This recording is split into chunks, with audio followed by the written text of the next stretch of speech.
பாண்டியாவுக்கு பொதுவா சொல்றேன், அவன் எதை காட்டினாலும் சரி, அவன் எனக்கு பேரன் இல்ல, அவனுக்கு எனக்கு எந்த விதமான சம்பந்தமும் இல்ல. இது சத்தியம் சத்தியம் சத்தியம். சத்தியமா? நீ என்ன பெருசா சத்தியம் பண்றேன்னு சொல்ற?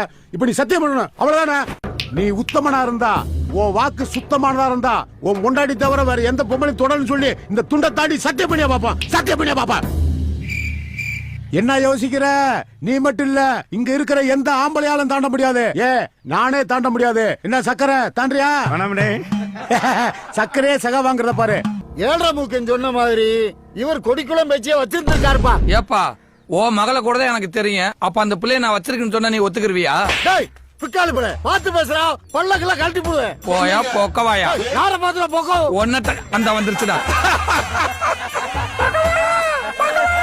இவனுங்களுக்கு போய் பஞ்சாயத்து பண்ணி தீர்ப்பு சொல்ல வந்த பாரு. இவர் போயிட்டாருந்தா அந்த சுப்ரீம் கோர்ட் வழக்கு தீர்ப்பு சொல்ல முடியாம நின்று போய்